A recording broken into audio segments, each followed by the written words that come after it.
दोस्तों इस वीडियो में बात करूंगा कि एप्पल ने हाल ही में M1 चिप से lace MacBook pro, MacBook air और मैक मिनी को लॉन्च करा। और एप्पल ने क्लेम करा है कि उसका CPU है 3.5 टाइम्स फास्टर है और जो GPU है 5 टाइम्स फास्टर है।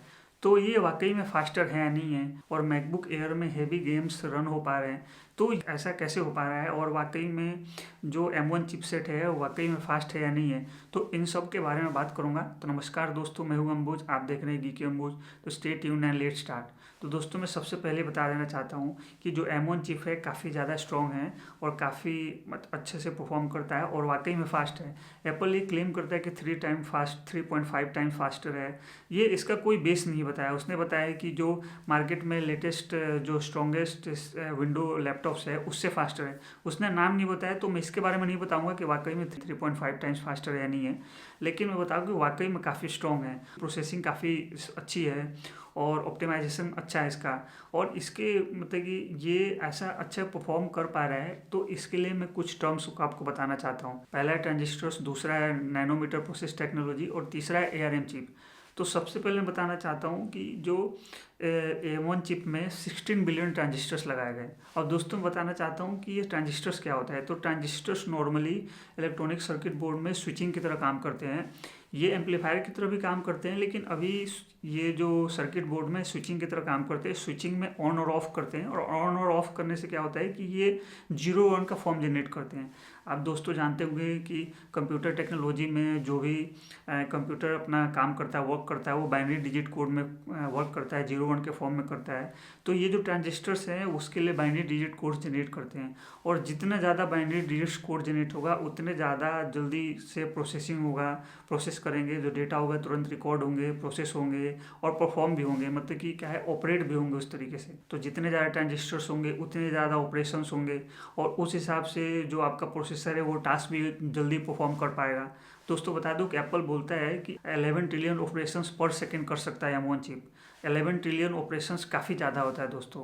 अब बात करना चाहता हूँ कि जो नैनोमीटर प्रोसेस टेक्नोलॉजी है, 5 नैनोमीटर प्रोसेस टेक्नोलॉजी पे M1 चिप काम करता है। तो नैनो टेक्नोलॉजी एक्चुअल में क्या है, जो ट्रांजिस्टर्स है उसमें गेट का जो लेंथ होता है उस 5 नैनोमीटर उसका है। आपने स्केल में देखा हो कि 1 सेंटीमीटर 0 से लेकर 1 तक होता है 10 मिलीमीटर्स होते हैं, और 1 मिलीमीटर में 10 लाख नैनोमीटर्स होते हैं। आप अंदाज़ा लगा सकते हो कि कितना कम डिस्टेंस है। आप इससे भी अंदाज़ा लगा सकते हैं कि जो ह्यूमन हेयर होता है वो 80,000 से 1 लाख नैनोमीटर का होता है। तो आप अंदाज़ा लगा सकते हैं कि 1 नैनोमीटर कितना कम होता है। दोस्तों ये जो ट्रांजिस्टर्स फिट करने का जो प्रोसेस होता है वो नॉर्मली नहीं होता है। इसको माइक्रोस्कोपिक लेवल पे मशीन्स बनाए गए हैं जिसको बहुत सारे ट्रांजिस्टर्स को फिट करते हैं। 5 नैनोमीटर एप्पल अपना बताता है कि 5 नैनोमीटर, लेकिन दोस्तों ये बता दो कि इसका एक फिक्स्ड कोई फॉर्मूला नहीं है कि 5 नैनोमीटर कैसे कैलकुलेट किया जाता है, क्योंकि इंटेल इसको अलग तरीके से कैलकुलेट करता है, एप्पल अपना अलग कैलकुलेट करता है।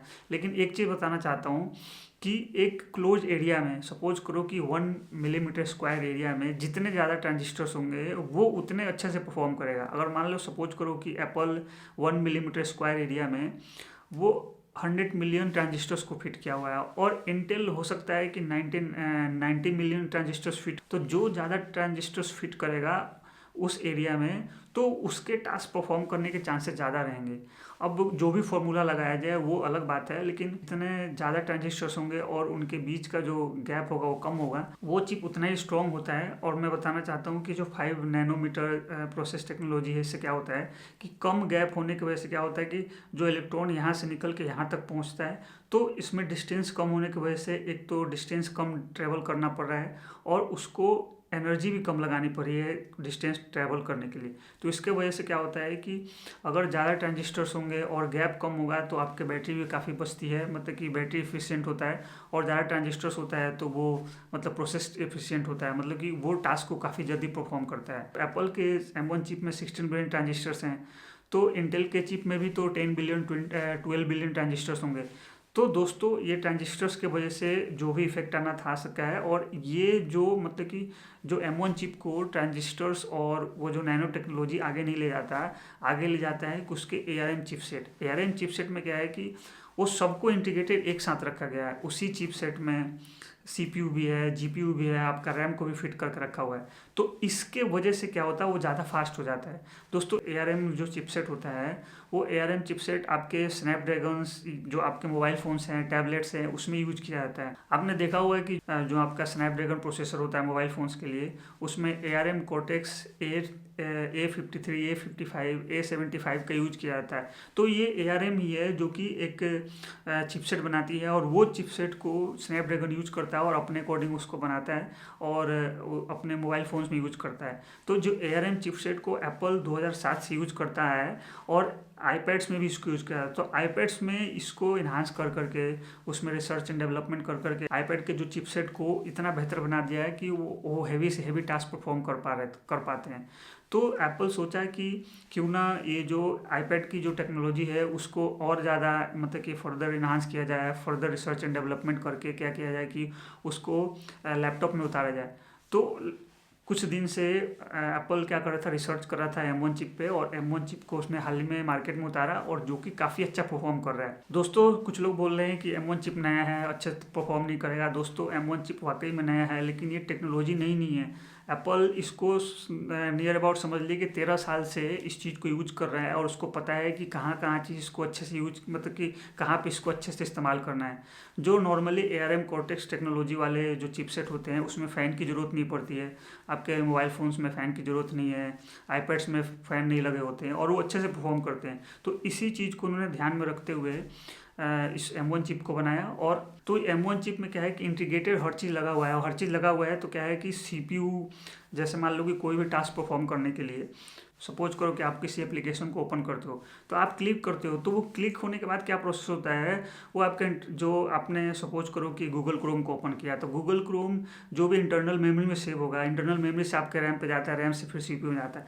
तो मतलब हर जगह ये कॉपी होता है, और कॉपी होने के प्रोसेस में टाइम लगता है। लेकिन ये जो M1 चिप है उसमें क्या है कि इंटीग्रेटेड सब चीज़ एक ही बोर्ड पर रखा गया है, और कहीं पे कॉपी नहीं होता है, डायरेक्ट CPU उसको एक्सेस कर लेता है रैम के थ्रू। मतलब जिसको भी जरूरत पड़ेगा डेटा वहीं पे तुरंत फेच करो, कहीं पे कॉपी करने की जरूरत नहीं है, और सब काफ़ी जल्दी फास्ट करता है। यही वजह है कि अदर और भी जो चिपसेट हैं उनसे काफ़ी ज़्यादा बेटर परफॉर्म कर रहा है। दोस्तों मुझे उम्मीद है कि हो सकता है कि आने वाले टाइम में ये जो M1 टाइप के चिप हैं, अदर जो कंपनीज हैं जैसे डेल हो गया, HP हो गया, लेनोवो हो गया, इस तरीके का चिपसेट यूज करें, और यूज करेंगे तो वाकई में लैपटॉप है, कंप्यूटर है, इसमें रेवोल्यूशन टाइप का आने वाला। क्योंकि जनरली इससे पहले जितने भी आप देखोगे कि नॉर्मली फ़ैन था, आप हैवी टास्क कराते थे, अच्छे से अच्छा लैपटॉप भी होता था, वो गर्म हो जाता था और प्रॉब्लम करता था। आपको समझ में नहीं आता था कि कितनी हाई कॉन्फ़िगरेशन का आप कोई लैपटॉप लेंगे जो कि अच्छे से चलेगा। लेकिन M1 चिप में मैंने देखा है कि आप रेंडरिंग करो, आप वीडियो एडिटिंग करो, काफ़ी अच्छे से हो रहा है। और ये समझ लो कि बेस लेवल है।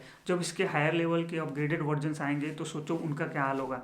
वो तो कोई भी काम फटाक से कर देंगे। और अभी आपको बता दूं कि एप्लीकेशंस जो M1 चिप्स के अकॉर्डिंग ऑप्टिमाइज नहीं करे गए हैं। जैसे जब शुरुआत में आया था एंड्रॉयड फ़ोन आया था, तो एंड्रॉयड्स के लिए एप्लीकेशन नहीं बने थे। वो धीरे धीरे एंड्रॉयड्स के एप्लीकेशन सारे सब लोगों ने बनाना स्टार्ट करा। iOS के साथ भी ऐसे था, iOS के साथ भी धीरे धीरे एप्लीकेशन डेवलप हुए।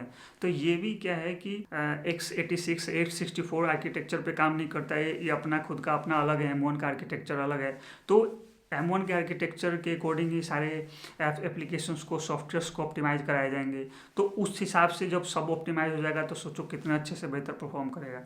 तो दोस्तों मैं आपसे बोलना चाहता हूँ कि अगर आप लैपटॉप या एप्पल के मैकबुक एयर और मैकबुक प्रो खरीदने के बारे में सोच रहे होंगे और आपको नेसेसरी है तो आप खरीद सकते हैं। लेकिन अगर आप रुक सकते हैं 6 से 8 महीने तो आप रुक जाएं, क्योंकि 6 से 8 महीने के अंदर में मुझे ऐसा लगता है कि एप्पल अपना खुद का जो M1 चिप है उसका अपग्रेडेड वर्जन लॉन्च करेगा। और अपग्रेडेड वर्जन लॉन्च करने के साथ साथ क्या होगा कि तब तक ये जो एप्लीकेशंस उसके अकॉर्डिंग ऑप्टिमाइज नहीं है तो वो भी ऑप्टिमाइज हो जाएंगे और आप बेहतर एक्सपीरियंस ले पाएंगे। तो दोस्तों उम्मीद करता हूँ कि आपको मेरी बात समझ में आई होगी। उसके बाद भी अगर कोई एडिशनल इन्फॉर्मेशन चाहते हैं या आपको कोई डाउट है तो आप कमेंट बॉक्स में कमेंट करें, मैं ज़रूर रिप्लाई करूँगा। अगर ये वीडियो अच्छा लगा तो लाइक करें, शेयर करें और चैनल पर फर्स्ट टाइम आए तो सब्सक्राइब भी करें। Thanks for watching this and have a nice day.